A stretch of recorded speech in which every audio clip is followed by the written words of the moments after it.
नमस्कार, India voice देख रहे हैं आप और मैं हूं आपके साथ शिवम दुबे। इंडिया वॉइस के खास कार्यक्रम देवभूमि समाचार में आप सबका स्वागत है। रुक करेंगे पहली खबर की। आपको बता दें कि खबर काशीपुर से है, जहां उत्तराखंड के मुख्यमंत्री पुष्कर सिंह धामी ने भारत रत्न अटल बिहारी वाजपेयी की जयंती के अवसर पर उनकी प्रतिमा का अनावरण किया।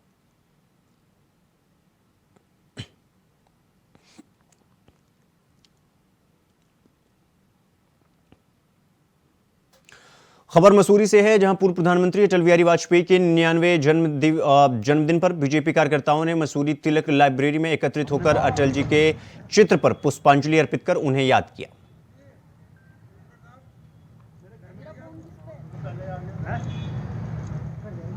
जो थे वो मेरे नाना जी के मित्र थे। मेरे नाना जी पुराने जनसंघी थे, तो अटल जी से कई बारी मिलने का सुअवसर प्राप्त हुआ। मेरी जो धर्मपत्नी उन्होंने बहुत बारी मिली हैं और उनकी बेटी भी मेरी जो मामी जी को भाभी जी बोलती हैं। तो अटल जी जैसा व्यक्तित्व मिलना बहुत मुश्किल है, क्योंकि जो भी उनके साथ 10 मिनट स्पेंड कर लेगा वो उनका ही हो जाएगा, क्योंकि उनके कुछ बनावटीपन नहीं था उनमें। जो जैसे थे वैसे थे, उसमें चाहे कांग्रेसी हो, चाहे कम्युनिस्ट हो, चाहे पाकिस्तान का वो नवाज शरीफ हो, उनसे मिलके उनका ही हो जाता था। अटल बिहारी वाजपेयी, जिनकी आज हम 99वीं जन्म तिथि मना रहे हैं, उनको अपने श्रद्धासुमन अर्पित कर रहे हैं। भारत के राजनीतिक पटल पर एक कवि हृदय ने जो शासन किया वो देश के इतिहास में अविस्मरणीय है। अटल जी का मसूरी प्रेम बहुत ही यादगार है। 3 बार उनका मसूरी आगमन हुआ और मुझे सौभाग्य मिला तीनों बार उनके साथ व्यक्तिगत रूप से बैठकें करने का, पार्टी की बैठक करने का और उनका नागरिक अभिनंदन करने का।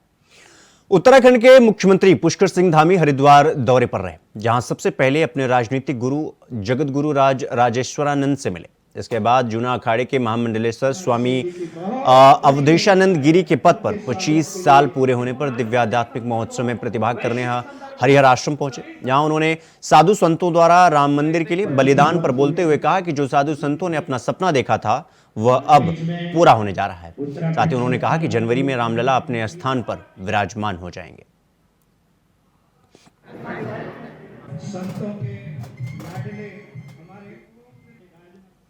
बहुत बड़ी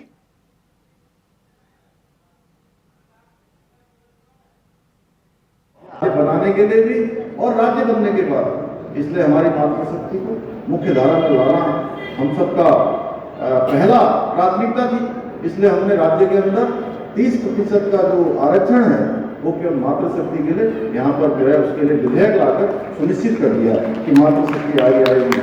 इसके साथ साथ देश के अंदर जैसे राम मंदिर की मांग कि भगवान रामलला का मंदिर बनना चाहिए, धारा 370 समाप्त होनी चाहिए, ऐसी बातें लगातार पूरे देश के अंदर उठती रही। प्रदेश के अंदर भी हमने इस आम चुनाव से पहले देवभूमि उत्तराखंड की देवसुंदर जनता के सामने ये प्रस्ताव रखा कि हम नई सरकार के गठन होते ही प्रदेश के अंदर समान नागरिक संहिता का कानून बनाने के लिए काम करेंगे।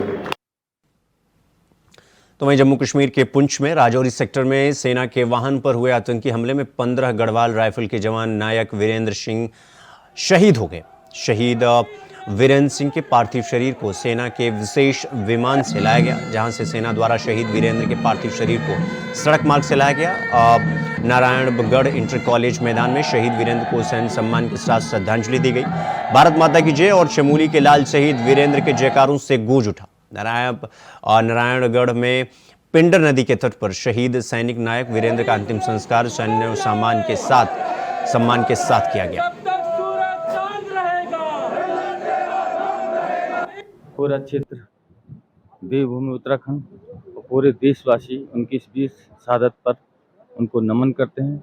और चूंकि जनपद चमोली और विकासखंड नाड़वड़ के बम्याला गांव के निवासी थे अमर शहीद वीरेंद्र सिंह, और मैं समझता हूं कि आज हम सब के लिए जहां सारा क्षेत्र, पूरा प्रदेश और देश इनकी शहादत पर शोकाकुल है, वहीं हमें इनकी जो वीर गति इनको मिली है, जो इन्होंने देश के लिए शहादत दी है, हमें इस पर गर्व। हमारे देश के लिए या हमारे गांव के लिए बहुत दुखद घटना है, क्योंकि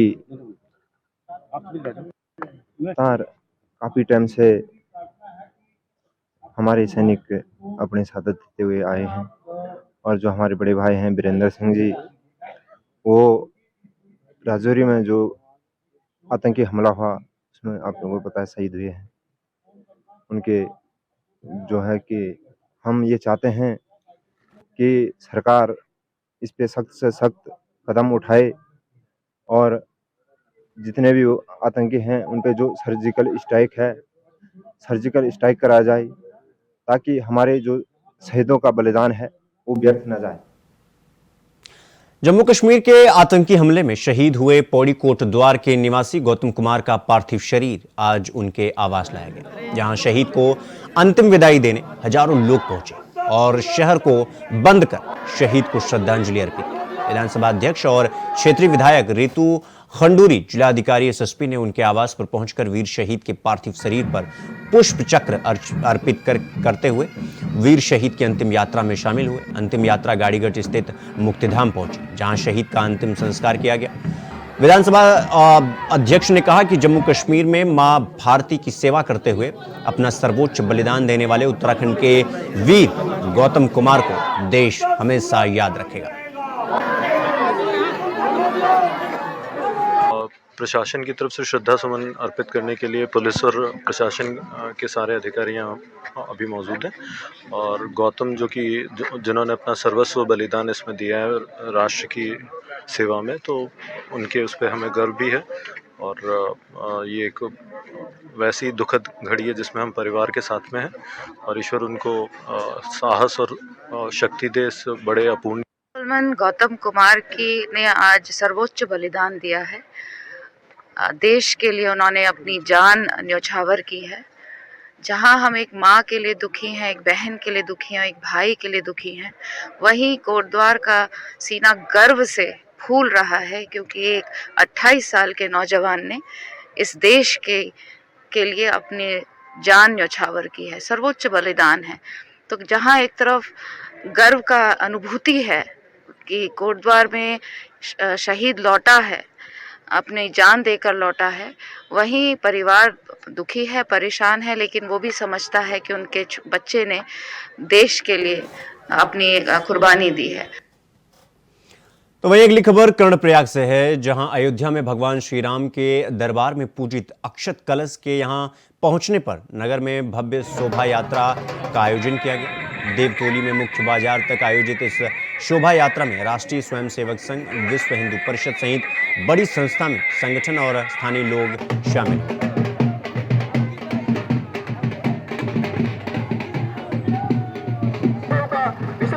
तो आप सभी राम भक्तों से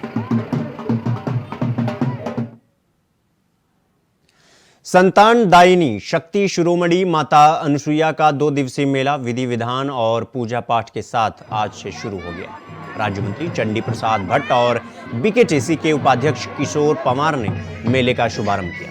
दत्तात्रेय जयंती पर क्षेत्र की सभी देवियों की डोलियां भी सती मां अनुसुईया के दरबार पहुंची। अनुसुईया मंदिर में दत्तात्रेय जयंती पर संपूर्ण भारत से हर वर्ष निसंतान दंपत्ति और भक्तजन अपनी मनोकामना पूरी करने के लिए यहां पहुंचते हैं। जिला प्रशासन ने मेले के दौरान पूरे पैदल मार्ग पर भी सुरक्षा के कड़े और पुख्ता इंतजाम किए।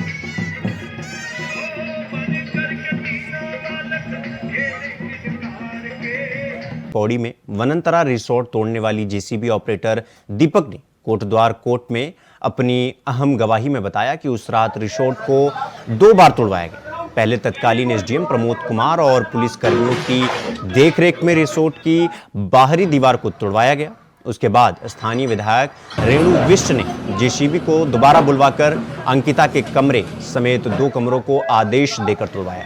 जेसीबी ऑपरेटर के बयानों के बाद अंकिता के पिता वीरेंद्र भंडारी ने मुख्यमंत्री धामी से विधायक की विधानसभा सदस्यता रद्द करने की मांग की। रेणु बिष्ट और एसडीएम बनकवेश्वर प्रमोद कुमार को अंकिता केस में साक्ष्य मिटाने का आरोप लगाते हुए सजा देने की मांग की। अंकिता के पिता ने कलेक्ट्रेट में धरना देने की चेतावनी दी। साथ ही उन्होंने मूल निवास स्वाभिमान रैली को सफल बनाने की अपील की।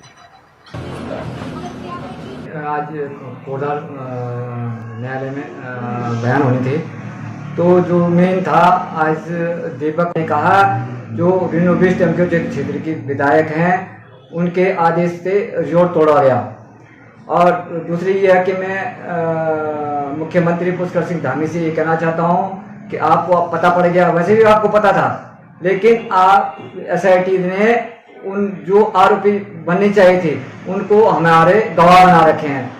तो मैं पुष्कर सिंह धामी से एक साफ ये कहना चाहता हूँ कि आप इनसे विधानसभा सदस्य से इस्तीफा दिलाओ और इनको तुरंत आरोपी बनाओ। और दूसरी बात यह है कि जो SIT द्वारा पुष्पदीप के जो 6 महीने पुरानी जो कॉल रिकॉर्डिंग निकाली गई।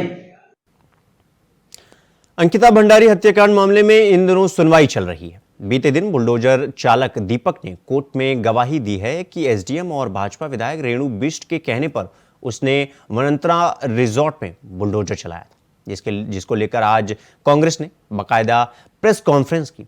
वहीं करण माहरा को जवाब देते हुए भाजपा मीडिया प्रभारी मनवीर चौहान ने कहा कि कांग्रेस लगातार अंकिता भंडारी हत्याकांड मामले को लेकर राजनीति कर रही है और इसको लेकर करण माहरा ने गढ़वाल में एक जनसभा भी की थी जिसमें लोगों ने उनका साथ नहीं दिया था। मनवीर चौहान ने कहा कि करण माहरा ने खुले मंच से गढ़वाल के लोगों को गाली दी थी। हमारे बीच में अगर गवाही दी है तो गवाही तो न्यायालय में दी होगी, तो न्यायालय कार्रवाई करेगा। कांग्रेस कोई कार्रवाई करने के लिए थोड़ी अधिकृत है। कांग्रेस के कहने पे कोई आरोप सिद्ध थोड़ी हो जाते हैं या कोई आरोपी बन जाएगा। इसलिए न्यायालय में मामला है, न्यायालय के आदेश का सभी पालन करते हैं। न्यायालय जो भी आदेश करे उसका पालन हर कोई करता ही, हम भी करते हैं। रुड़की में क्रिसमस का पर्व बड़ी धूमधाम से मनाया जा रहा है। सभी चर्चा में प्रार्थना सभा का आयोजन किया गया।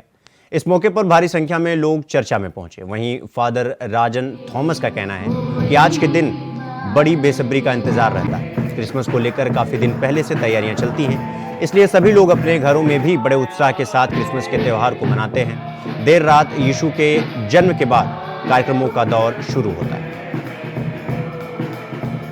आज प्रभु यीशु मसीह का जन्म जो हर एक मानव जाति के लिए इस दुनिया में हुआ, उस विषयों को लेकर हम आनंदित और स्मरण कर रहा है। और उसका जो महान संदेश है, जो प्रेम, अपने समान दूसरों को भी प्रेम करो, वो संदेश का एक प्रचार भी है। रुड़की के थाना पिरान कलियर क्षेत्र में रहमतपुर रोड पर खनन सामग्री से भरे डंपर की चपेट में आने से एक साइकिल सवार की मौत हो गई। हादसे के बाद लोगों की भारी भीड़ मौके पर जमा हो गई।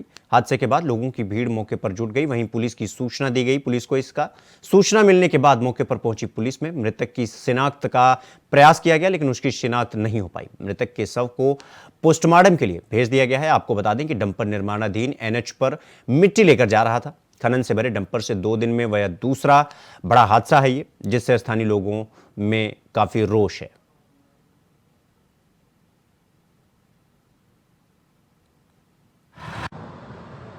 आज सुबह एक सड़क दुर्घटना में पवन पुत्र काका, उम्र लगभग 33 वर्ष, निवासी सुल्तानपुर कुम्हारी लक्सर की मृत्यु हो गई, जिससे कि मौके पर लोगों की भीड़ एकत्र हो गई थी, जिन्हें समझा बुझा कर रवाना किया गया। पंचायतनामे और पोस्टमार्टम की कार्रवाई अमल में लाई जा रही है। प्रारंभ में उक्त व्यक्ति की शिनाख्त नहीं हो पाई थी, लेकिन अब हो चुकी है, तो अग्रिम कार्रवाई की जा रही है।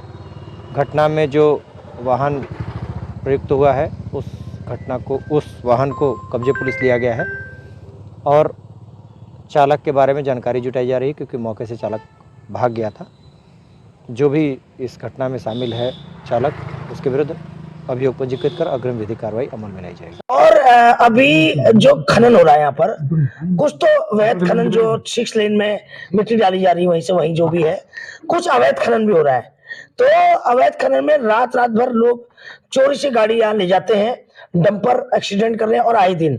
और मैं कहना चाहती हूँ धामी सरकार से, ये कब होगा अवैध खनन बंद, कब होगा? मैम अगर बात करें ओवरलोड के चक्कर में भागते हैं, ITO के डर से और ट्रैफिक पुलिस यातायात के डर से, इसलिए ये बेलगाम चलते हैं। तो मैं कहना चाहती हूँ, वैसे गरीब लोगों का तो चालान काट देंगे। अभी ऑटो रिक्शा जाएगा तो उसका एक सवारी फालतू कर दी, उसका चालान काट देंगे। जो ओवरलोड जाएंगे उनका कुछ नहीं करेंगे। अरे क्या अधिकारियों कर रहे हो आप लोग, क्या तुमने उत्तराखंड का नाश पीट दिया। रुड़की के भगवानपुर तहसील में प्रशासन ने ब्लॉक परिसर में बने अधिवक्ताओं के चैम्बर तोड़ डाले। जिसके बाद अधिवक्ताओं में रोष देखने को मिला। वहीं वकीलों का कहना है कि उन्हें बिना बताए या बिना किसी नोटिस के अधिवक्ताओं के चैम्बर तोड़ दिए गए, जिसको लेकर वो हाई कोर्ट में केस दर्ज कराएंगे, क्योंकि उनके चैम्बरों पर उनके क्लाइंटों के कागजात रखे जाते हैं। बहुत से कागजात गोपनीय के साथ जरूरी होते हैं, पर बिना उन्हें कोई इंफॉर्मेशन दिए उनके चैम्बर हटा दिए गए, जो पूरी तरीके से गलत है। वहीं किसी भी प्रशासनिक अधिकारी ने कैमरे के सामने कुछ भी बोलने से इनकार कर दिया।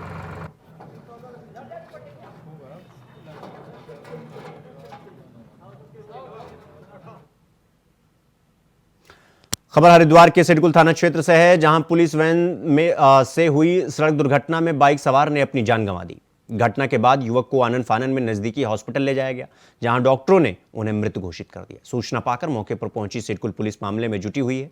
घटना के बाद लोगों ने जम करके हंगामा किया।